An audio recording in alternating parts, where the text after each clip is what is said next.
पांच अफराद का काफिला शुमाल जनूब की तरफ बहने वाले दरिया उर्दन से रात की तारीकी में फ़लस्तीन में दाखिल हुआ था। इन पांच अफराद में गुलाम रसूल हमजा और अब्दुल्ला भी शामिल थे।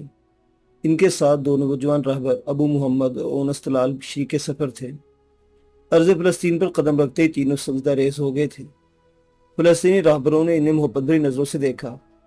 इनका सजदा शुक्र अर्ज़ फ़लस्तीन से वालिहाना मोहब्बत का सबूत था। बिलाशुबा फ़लस्तीन दुनिया में बसने वाले तमाम मुसलमानों के लिए तीसरा मोतबर तरीन मुकाम है। अबू मोहम्मद और ओनस तलाल दोनों नौजवान चुस्त चालाक फुर्तले और तमाम इलाके के चप्पे चप्पे से वाकिफ थे। वो इन्हें फोड़ने से पहले पहले बैतुल मक़दस के शुमाल में वाक़ पहाड़ी चोटियों के एक महफूज मुकाम पर पहुंचा चुके थे। वहाँ मुजाहिदीन का ग्रुप मौजूद था। उन्होंने वालिहाना अंदाज में इनका इस्तकबाल किया था। ये वो मुजाहिदीन थे जो इसराइल की जदीद तरीन जौहरी हथियाती कीमियाई और जरासीमी हथियारों के सामने गुलेल और पत्थरों की जंग करते करते इस मुकाम पर पहुंचे थे। इनके जिस पर कमांडरोज की वर्दियां थीं, सर पर फ़लस्तीन का रवायती इमामा और गले में कलाशनिकोव लटक रही थी। इन मुजाहिदीन का अहद था कि वो यहूदियों को फ़लस्तीन की पाक सरजमीन से निकाल कर दम लेंगे। जब हज़रत दाऊद अलैहिस्सलाम और हज़रत सुलेमान अलैहिस्सलाम का दौरे हुकूमत था, तब फ़लस्तीन का हदूद अरबा बहुत वसी था। बहरे रूम से लेकर लबनान, सीरिया और दरिया फ़ुरात तक के इलाके इसका हिस्सा थे। अहद उस्मानिया में भी बहरे रूम से शफीला, जोदा, स्माया, सहराय नजीब और उकबा के इलाके भी फ़लस्तीन में शामिल थे। मुसलमानों के ज़ेरे साया इतना लंबा चौड़ा फ़लस्तीन गैर मुस्लिम कौमों से बर्दाश्त न हुआ। 1912 से मगरबी ताकतों ने यहूदी रियासत कायम करने का वावेला मचाना शुरू कर दिया था, जिसे 14 मई 1948 को इसराइल के नाम पर अमली जामा पहनाया गया। 7 लाख फ़लस्तीनी बाशिंदे दीगर अरब मुल्कों में पनाह लेने पर मजबूर हुए। गजा की पट्टी, नजीब, गलीलियो, शुमाल मगरबी यरूशलेम का रकबा इसराइल के गासिबाना तसल्लुत में आ चुका था, जो वक्त के साथ साथ बढ़ता ही चला गया। मुजाहिदीन ने कसम खा रखी थी कि यहूदी कुत्तों को यहाँ से निकालकर फ़लस्तीन को 1948 से पहले वाली हदूद में ले जाएंगे। अगला पूरा दिन उन्होंने आराम किया था। सफ़र की थकावट और 2 रातों की शब बेदारी ने थका दिया था। ज़ोहर की नमाज के वक्त इन्हें जगाया गया। मुजाहिदीन के साथ मिलकर उन्होंने नमाज ज़ोहर अदा की, खाना खाया और बातों का दौर निकला, क्योंकि दूसरे रोज़ इन्हें अपने मिशन पर निकलना था। मुजाहिदीन के इस ग्रुप के अमीर 40 साला मजबूत और तवाना जिस्म के मालिक अहमद सईद थे। अब्दुल्ला ने इनसे पूछा, क्या हम मस्जिद अक्सा का दीदार कर सकते हैं? इसके जवाब में अहमद सईद बोले, ये पहाड़ियाँ बैतुल मक़दस से तकरीबन 50 मील दूर हैं। बैतुल मक़दस के रास्तों पर इंतहाई कड़ी निगाह रखी जाती है। मेरे ख्याल में आप लोगों का वहाँ जाना फ़िलहाल ठीक नहीं होगा। हाँ, अलबत्ता यहाँ से 25 मील के फासले पर सैयदना मूसा अलैहिस्सलाम के नाम पर कस्बा है, जहाँ हज़रत मूसा अलैहिस्सलाम का रोज़ा शरीफ है। शाम ढलते ही आप लोगों को वहाँ ले जाऊँगा। हज़रत मूसा अलैहिस्सलाम का रोज़ा मुबारक यहाँ मौजूद है। हमजा के लिए नई बात थी। अमीर मुजाहिदीन मुस्कुराकर बोले, यहाँ चप्पे चप्पे पर मुक़द्दस मुकामात मौजूद हैं। हज़रत याकूब अलैहिस्सलाम, हज़रत मूसा अलैहिस्सलाम, हज़रत लूत अलैहिस्सलाम, हज़रत उज़ैर अलैहिस्सलाम, हज़रत यूसुफ अलैहिस्सलाम, हज़रत मरियम अलैहिस्सलाम और हज़रत ईसा अलैहिस्सलाम समेत हज़ारों अंबिया कराम और आलिम दीन और बुजुर्ग हस्तियाँ यहाँ दफन हैं। आप लोग खुद अंदाज़ा कीजिए, सिर्फ रमल्ला में 300 से ज़्यादा अंबिया कराम मदफन हैं। शहीद खलीलुल्लाह के करीब गाँव में हज़रत लूत अलैहिस्सलाम के अलावा 60 अंबिया कराम, तिबिया में हज़रत अबू हुरैरा रज़ियल्लाहु ताला अन्हु और लुकमान हकीम के अलावा 70 से ज़ायद अंबिया कराम, हेब्रून में हरम खलीलुल्लाह के तहखाने में हज़रत इब्राहीम अलैहिस्सलाम, हज़रत इसहाक अलैहिस्सलाम और हज़रत याकूब अलैहिस्सलाम के मज़ारात हैं। हज़रत ईसा अलैहिस्सलाम की जाए पैदाइश बैतुल लहम में बेशुमार पैगम्बर मदफन हैं। तिबिया से 25 मील दूर मशरिक की तरफ एक कस्बा नासिरिया में हज़रत मरियम अलैहिस्सलाम का क़याम हुआ था। अमीर मुजाहिदीन ने तीनों मेहमानों को देखा। वो पूरी महवियत से इन्हें सुन रहे थे। वो थोड़ी देर को रुके तो हमजा बोला, अमीर साहिब, आपने बातों में राम अल्लाह का नाम लिया है। हमारे यहाँ इंडिया में हिंदू अपने भगवान को राम कहते हैं। आपने राम और अल्लाह दोनों को यकजा नाम लिया है। अब्दुल्ला की बात सुनकर अमीर साहिब बेइख्तियार मुस्कुराए। बेटा, राम अल्लाह दरअसल मशहूर शहर रमला का असल नाम है। यहाँ पर फ़लस्तीन के सदर यासिर अरफात का कंपाउंड भी है। क्या आप लोग मज़ीद तारीख़ी मुकामात के बारे में जानना चाहोगे? बिल्कुल अमीर साहिब, यहाँ से निकले तो पता नहीं दोबारा इकट्ठे मिल बैठेंगे या नहीं, गुलाम रसूल ने कहा। अमीर साहिब सर हिलाते हुए गोया हुए। इब्रा इस कस्बे का नाम है जहाँ काबिल ने अपने भाई हाबिल को कत्ल किया था। ये कस्बा बैतुल मक़दस से कुछ ही फासले पर सहरा सीना में तूरे सीना कस्बा है, जिसकी चोटी पर हज़रत मूसा अलैहिस्सलाम को नबूवत अता हुई थी। यहीं पर उन्होंने अल्लाह की तजल्ली देखी थी, जिसकी ताब न लाते हुए गश खाकर गिर पड़े थे।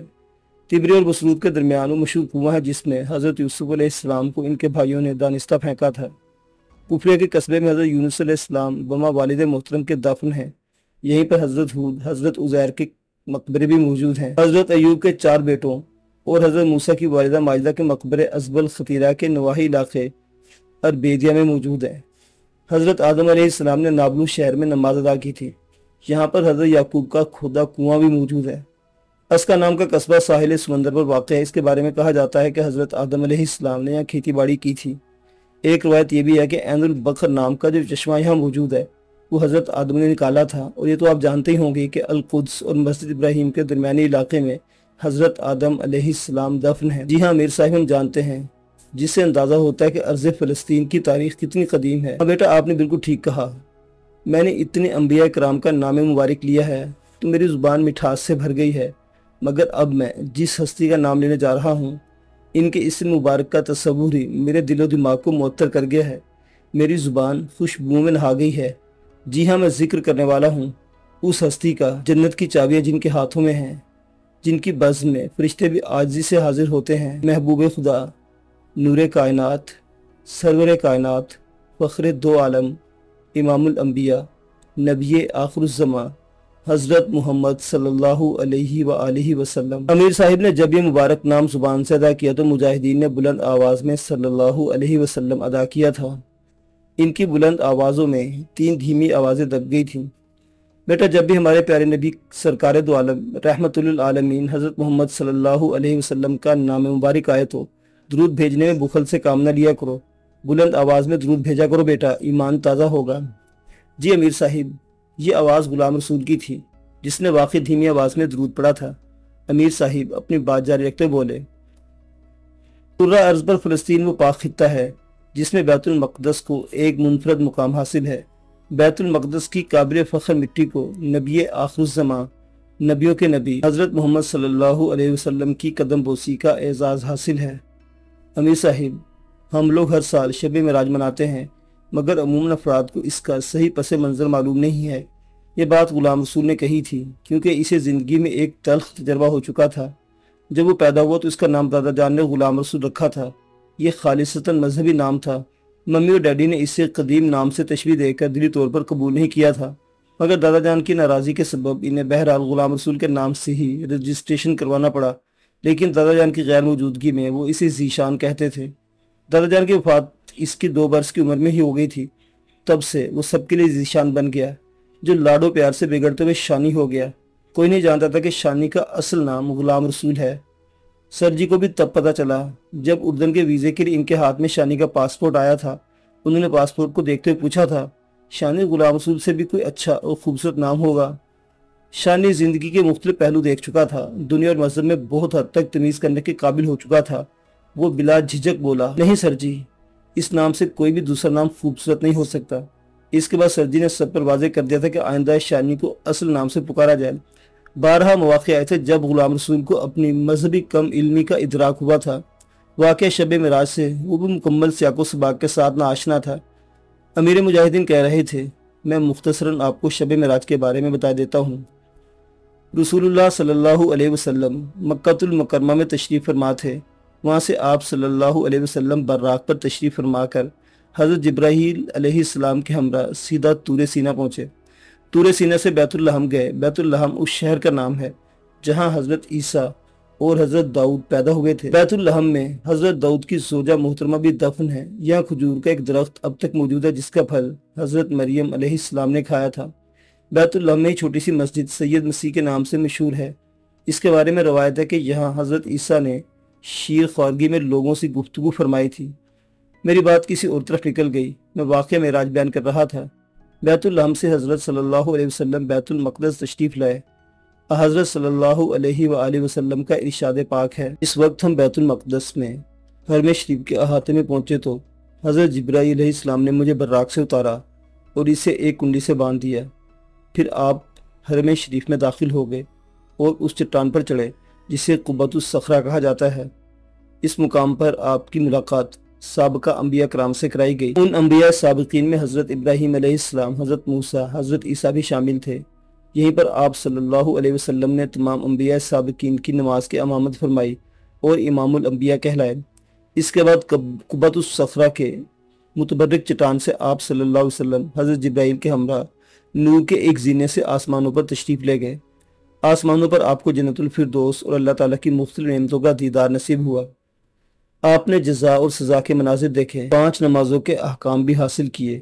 اس کے بعد آپ واپس زمین پر تشریف لائے، براق پر مواجدت فرمائی اور صبح ہونے سے قبل واپس مکہ المکرمہ پہنچ گئے۔ امیر المجاہدین نے مختصراً واقعہ معراج بتایا اور دستی گھڑی دیکھتے بولے، نماز عصر کا وقت قریب ہے، تیاری کر لیجیے۔ اسرائیل ایک چھوٹا سا خطہ ہے، مگر اس میں جوہری جراثیم اور کیمیائی ہتھیاروں کے ڈھیر لگے ہوئے ہیں۔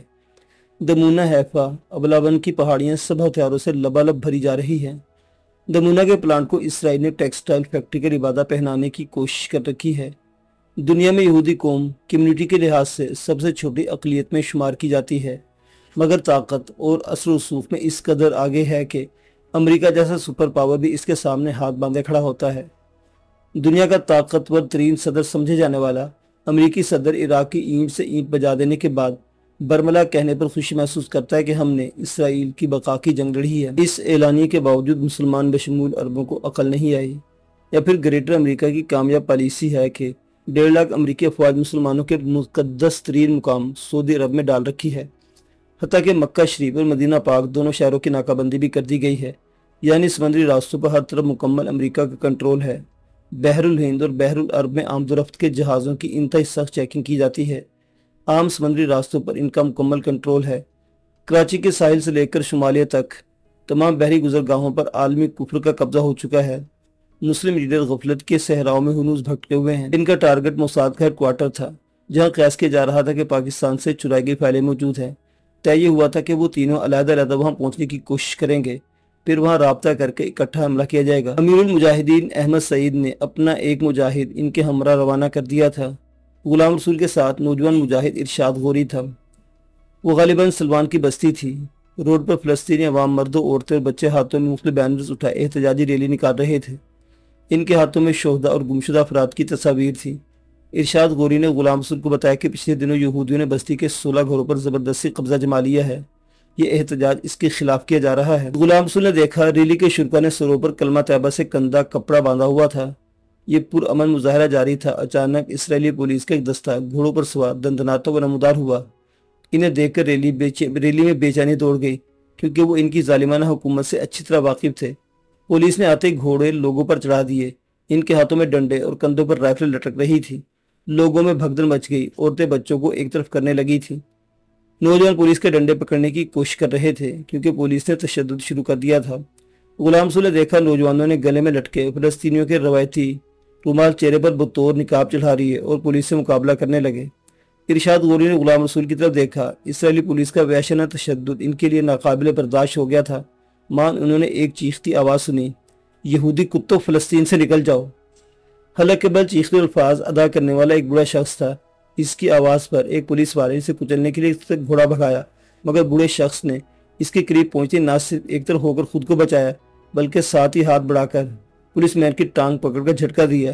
جھٹکے سے پولیس مین نیچے کو جھکا اور توازن بگڑنے کی وجہ سے گھوڑے کی گردن سے پھسلتا ہوا نیچے زمین پر گر پڑا۔ سرپٹ بھاگنے والے گھوڑے کے پچھلے دونوں پیر اس کے سینے پر پڑے تو بھیانک انداز میں چیخنے لگا۔ اس کا سینہ پچک گیا۔ وہ چند لمحے تڑپا، پھر ساکت ہو گیا۔ اپنے ساتھی کا یہ حشر دیکھ کر دوسرے پولیس والے بوڑھے شخص کی طلب کے، لیکن ان کی خواہش پوری نہ ہو سکی، کیونکہ میدان میں ارشاد غوری اور غلام رسول اتر چکے تھے۔ انہوں نے لمبی چھلانگیں لگائی تھیں اور اپنے ہدف کو لیتے ہوئے زمین پر آ گرے۔ غلام رسول نے چھوٹا سا خنجر ہاتھ میں لیا تھا۔ نیچے گرتے اس نے خنجر پولیس والے کے دل میں اتار دیا تھا۔ اس کے منہ سے گھٹی گھٹی آوازیں نکلنے لگی تھیں۔ وہ لمحوں میں جہنم واصل ہو چکا تھا۔ غلام رسول نے کوئی لمحہ ضائع کیے بغیر اس کی رائفل اٹھا لی اور ایک پولیس والے کی کھوپڑی کا نشانہ لے کر فائر کر دیا۔ ارشاد غوری کے ہاتھ میں بھی رائفل آ چکی تھی۔ وہ بھی ٹھیک ٹھیک نشانے لگا رہا تھا۔ لوگوں میں جوش و خروش بڑھ گیا تھا اور فضا نعروں سے گونج اٹھی تھی۔ خیبر خیبر یا یہود، جیش محمد سوہ یہود۔ اسرائیلی پولیس کو سمجھ نہیں آ رہی تھی کہ فائرنگ کہاں سے ہو رہی ہے۔ غلام رسول اور ارشاد غوری کی برسائی گولیاں نے مسلسل چاٹ رہی تھی۔ ریلی کے نوجوانوں نے بھی انہیں لاتوں اور گھونسوں پر رکھ لیا تھا۔ بہت جلد چند بچ جانے والے پولیس مین بھاگنے کی راہ تکنے لگے، مگر غلام رسول نے انہیں موقع نہیں دیا۔ ارشاد غوری اس لڑائی میں شہید ہو چکا تھا۔ اس کی میت دیکھ کر غلام رسول حیران رہ گیا۔ اس کے چہرے پر ایک انوکھی مسکراہٹ ثبت ہو گئی تھی۔ اسرائیلی پولیس پر پہلا حملہ کرنے والے بوڑھے شخص کا نام سلیم خمیس تھا۔ جھٹکا کھانے سے اس کا ہاتھ زخمی ہو گیا تھا۔ غلام رسول نے اسے گھر تک لے جانے میں مدد کی۔ وہ غلام رسول کو ساتھ لے کر گھر گیا۔ سلیم خمیس تاریخ کا پروفیسر تھا۔ اس کے 2 بیٹے آزادی فلسطین کے لیے شہید ہو گئے تھے۔ ایک چھوٹا بیٹا حماد خمیس لاپتہ تھا۔ اس کی تلاش میں کئی بار اسرائیلی خفیہ ایجنسی کے اہلکار اس کے گھر پر چھاپا مار چکے تھے۔ اسے زد و کوب بھی کیا تھا اور قید میں بھی رکھا تھا، مگر وہ خود نہیں جانتا تھا کہ حماد کہاں ہے۔ اسے اپنے بڑے بیٹوں کے شہید ہونے اور حماد کے کھو دینے کا کوئی غم نہیں تھا۔ بقول پروفیسر کے اس کے بیٹوں جیسے لاکھوں بیٹے فلسطین کی پاک سرزمین پر قربان ہو چکے ہیں، وہ تو جنت میں جا چکے ہیں، مگر سلیم خمیس کو ایک غم دیمک کی طرح چاٹ رہا تھا۔ 1.5 برس پہلے جب اسرائیلی خفیہ پولیس اس کے گھر پر چھاپا مارا تو اس کی اکلوتی بیٹی اور بیوی کو اٹھا کر لے گئے تھے۔ بعد ازاں بیوی کو تو چھوڑ دیا گیا، مگر عائشہ ہنوز ان کی قید میں تھی۔ پروفیسر صاحب، میں تو یہاں کفر کے ظلم و ستم دیکھ کر ششدر رہ گیا ہوں۔ بیٹا، تم نے یقیناً مغربی کنارے غزہ کی پٹی الخلیل، خان یونس اور غزہ شہر کی حالت نہیں دیکھی ہوگی۔ جی ہاں پروفیسر صاحب، ابھی میں وہاں نہیں گیا ہوں۔ بیٹا، غزہ اور مغربی کنارے پر یہودیوں کی بستیاں قائم کرنے کے لیے 5 لاکھ فلسطینیوں کو زبردستی بے دخل کر دیا گیا تھا۔ بات یہاں رکی نہیں۔ اسرائیل نے دیوار برلن کی حفاظتی دیوار کا نام دے کر فلسطینی علاقے میں تعمیر کر دیا تھا، جسے عالمی عدالت انصاف کے 15 ججوں میں سے 14 ججوں نے ناجائز قرار دے رکھا ہے۔ مگر ہوا کیا؟ پروفیسر صاحب کے لہجے میں افسردگی اور دکھ تھا۔ پروفیسر صاحب، میں نے پڑھا تھا 1987 میں ایرل شیرون کی صفا قیادت میں صابرہ اور شتیلہ کے مہاجر کیمپوں پر دھاوا بول کر ہزاروں فلسطینیوں کو شہید کر دیا گیا تھا۔ ایسے کئی واقعات ہیں بیٹا، جنہوں نے پاک ارض فلسطین کو خون میں نہلایا ہے۔ غلام رسول کی پروفیسر کی روزات سن کر ان کی مدد کرنا چاہ رہا تھا۔ اس سوچ کے سے پروفیسر سے کہا، آپ کی بیٹی اس وقت کون سی جیل میں ہے؟ کچھ پتا ہے آپ کو؟ یہاں سے 40 کلومیٹر دور ایک فوجی کیمپ ہے۔ میری بیٹی کو کیمپ میں قید خانے میں رکھا گیا ہے۔ غلام رسول کو ہم نواز نے بتایا کہ وہ فوجی کیمپ کی لوکیشن جانتا ہے۔ غلام رسول نے پروفیسر کو تسلی دی اور فوجی کیمپ کی طرف نکل گیا۔ ہم نواز کی رہنمائی میں وہ بآسانی وہاں تک پہنچ گیا۔ یہ ایک پختہ کیمپ تھا جس کے ارد گرد پختہ 4 دیواری بنائی گئی تھی۔ ہم نواز نے سے بتایا کہ کیمپ میں ٹوٹل 6 بیرکیں بنی ہوئی ہے۔ 4 نمبر بیرک، جو کہ کیمپ کی شمالی دیوار کے ساتھ الگ بنائی گئی ہے، قید خانے کے لیے استعمال ہوتی ہے۔ پروفیسر کی بیٹی بھی اسی عقوبت خانے میں قید تھی۔ غلام رسول نے دور سے کیمپ کا جائزہ لیا۔ اس کے دماغ میں امیر المجاہدین احمد سعید کی باتیں گونج اٹھی تھیں۔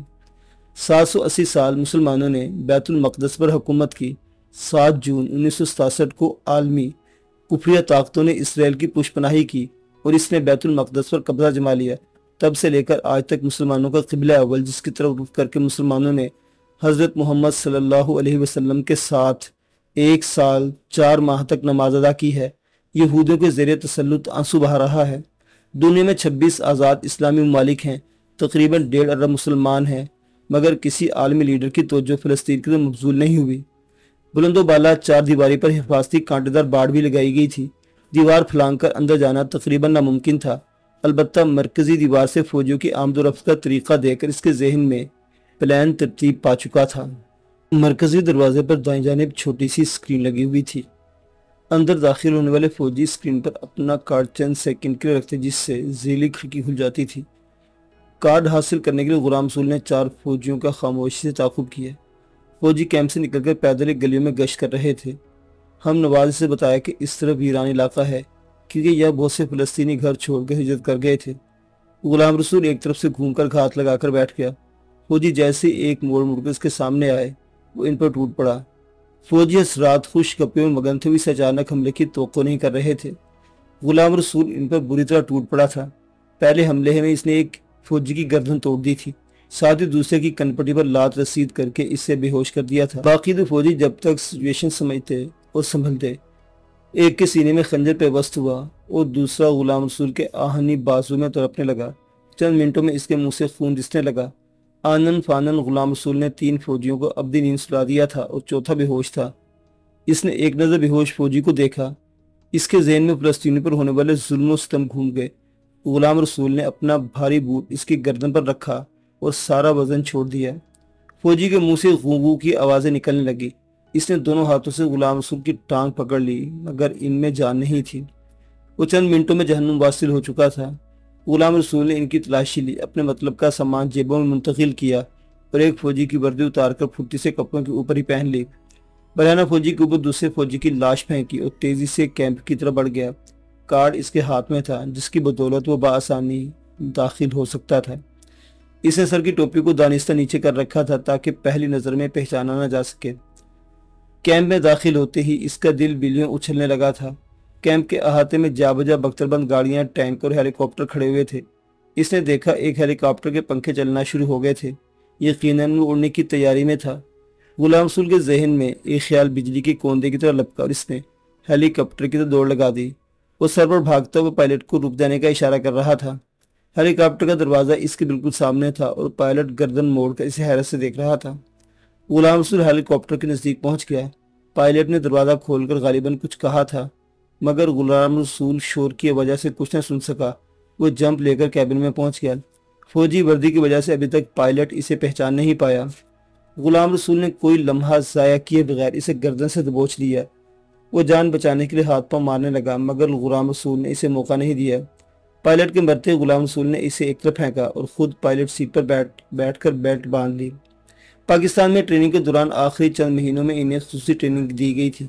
इस ट्रेनिंग में हेलीकॉप्टर उड़ाने, बख्तरबंद गाड़ी, टैंक और दूसरा जदीद असला चलाने की तरबियत शामिल थी। कंट्रोल रूम से बार बार हदायत दी जा रही थी। इसने सरसरी रोशन स्क्रीनों को देखा और बुलंद आवाज में बिस्मिल्लाहिर्रहमानिर्रहीम पढ़ा। या अल्लाह मदद कहकर फजा में बुलंद हो गया। हम नवाज कैदी कौन सी बैरक में है? 4 नंबर बैरक शानी, वो शुमारी दीवार के साथ दूसरी बैरकों से अलग बनी हुई है। हम नवाज ने से बताया। गुलाम रसूल ने फजा में थोड़ी बुलंदी पर जाकर कैंप पर गोलाबारी शुरू कर दी। कभी इसी हेलीकॉप्टर से इसराइली निहत्ते और मजलूम फ़लस्तीनियों पर गोलाबारी करते थे। कैंप में भूचाल आ गया, सायरन बज उठे, फौजी इधर उधर भाग रहे थे। कंट्रोल रूम से चीखते कुछ कहा जा रहा था, मगर ये चीखों पुकार चंद मिनट से ज़्यादा सुनाई न दी, क्योंकि कैंप में एक ज़ोरदार धमाके शुरू हो गए थे। शायद अंदर रखा हुआ बारूद भी फट पड़ा था। कई कान फाड़ धमाके फजा में गूंज उठे थे। 10 मिनट में कैंप की 5 बैरकें मलबे का ढेर बन चुकी थी, जबकि 5वीं बैरक भी शदीद मुतासिर हुई थी। गुलाम रसूल ने हेलीकॉप्टर को नीचे किया और बजाय ज़मीन पर उतारने के खुद नीचे छलांग लगा दी। हेलीकॉप्टर ज़मीन से टकराया और एक ज़ोरदार धमाके के बाद फट गया। कैद खाने के मुहाफिज फौजी भाग आए और हैरान व परेशान बाहर की बर्बादी देख रहे थे। गुलाम रसूल झुके अंदाज में भागते हुए एक तरफ पोजीशन ले चुका था। इसके हाथ में गन थी जिसने भागते हुए ज़मीन से उठाई थी। बदहवास फौजी उन्होंने सिचुएशन को समझ नहीं पाए थे, जबकि गुलाम रसूल ने इन पर फायरिंग खोल दी थी। कई फौजियों ने इधर उधर छलांगें लगाई, मगर गुलाम रसूल ने इन पर बारूद का ढेर खोल दिया। बहुत जल्द मैदान साफ हो गया था। गुलाम रसूल भागकर कैद खाने में दाखिल हुआ। इसके पास वक्त नहीं था। इतनी बड़ी तबाही की खबर ऊपर तक पहुंच गई होगी, क्योंकि धमाकों के साथ अब आग भी भड़क उठी थी। कैद खाने में फ़लस्तीनी बच्चे, बूढ़े मर्द और जवान औरतें कैद थी। इसने अंदर जाते ही दरवाज़ा खोल दिया और बुलंद आवाज़ में बोला, मैं अल्लाह ताला की तरफ से भेजा गया मुजाहिद हूँ, जितनी जल्दी हो सके यहाँ से निकलो। साथ ही गुलाम रसूल ने मर्द हजरात को हुक्म दिया कि वो औरतों बच्चों को बाहर निकलने में मदद करें। गुलाम रसूल ने प्रोफेसर सलीम खुमैस की बेटी आयशा को भी पुकारा। वहाँ पर जोशो खरोश में अजीब माहौल बन गया था। वो आसमान के मुंह उठाए अल्लाह ताला का शुक्र बजा रहे थे। नारे भी बुलंद हो रहे थे और जल्दी चलो की आवाज़ें भी गूंज रही थी। गुलाम रसूल बार बार आयशा को पुकारे जा रहा था। एक बूढ़ी औरत इसके पास आकर रुक गई। गुलाम रसूल ने एक नज़र इसे देखा। वो 50 से ऊपर की लगती थी। आंखों में अनजाने सा दुख रचा बसा था, मगर इस समय बूढ़े चेहरे में बेइंतहा खुशी थी। इसने आगे बढ़कर गुलाम रसूल का हाथ थाम कर इसे बोसा दिया और बुलंद आवाज़ में बोली, मरहबा, आज एक मुजाहिद ने सलाहुद्दीन अय्यूबी की याद ताज़ा कर दी है। वो गुलाम रसूल का हाथ वाले हना अंदाज में चूम रही थी। गुलाम रसूल ने पूर्णम आंखों से देखा और करीब इकट्ठे होने वाले नौजवानों से कहा, प्लीज़ आप लोग बाहर निकले, इन्हें भी साथ ले जाएं, जल्दी करें, इसराइली फौज किसी वक्त भी आ सकती है। गुलाम रसूल ने कहते हुए दाएं जानिब देखा तो नजरें वही चिपक गई। वो सकते में आ गया। वो फटी फटी आंखों से अपनी तरफ आने वाली लड़की को देखे जा रहा था, जो सीने पर हाथ रखे कह रही थी, अना फी आयशा। गुलाम रसूल इसकी बात नहीं सुन रहा था। इसे परेशान, हैरान, नाकाबिले की नज़र से देख रहा था। इसके सामने बुरूज अपने पूरे खदो खाल के साथ खड़ी हुई थी। वैसी मासूम खूबसूरत चेहरा, गहरी आंखें, गोरी रंगत, वही खदो खाल, वही सिल्की लंबे स्याह बाल। वो बुरूज जिसे खुद अपने हाथों से मौत के घाट उतारा था, जिसकी खून में लथपथ लाश पर इसने आंसू बहाए थे, वही बुरूज पूरे हुस्न जमाल के साथ एक बार फिर इसके सामने खड़ी हुई थी। बुरूज یہ میں کیا دیکھ رہا ہوں؟ اس نے آگے بڑھ کر بروج کے دونوں بازو پکڑ کر اسے جھنجھوڑا، مگر اس کے سامنے جو لڑکی کھڑی تھی وہ اسے ناآشنا اور خوفزدہ نگاہوں سے دیکھ رہی تھی۔ بوڑھی عورت نے لڑکی سے عربی میں کچھ کہا تو اس کے چہرے سے خوف کے بادل چھٹ گئے تھے، مگر غلام رسول کی حیرت دور نہیں ہو رہی تھی کیونکہ یہ بروج اردو نہیں بول سکتی تھی۔ غلام رسول کے پاس وقت کی کمی تھی، اس نے بروج کا ہاتھ پکڑا اور پروفیسر سلیم خمیس کے بارے میں پوچھا۔ لڑکی کا نام عائشہ تھا اور وہی پروفیسر کی بیٹی تھی۔ وہ قدرت کے عجیب و غریب اتفاق پر حیران تھا۔ وہ لڑکی سر سے پاؤں تک بروج تھی۔ فرق یہ تھا وہ بروج پاکستان کے صوبہ بلوچستان کے گاؤں بوریا بستی میں پیدا ہوئی تھی اور یہ بروج فلسطین کے گاؤں المنارہ میں پیدا ہوئی تھی۔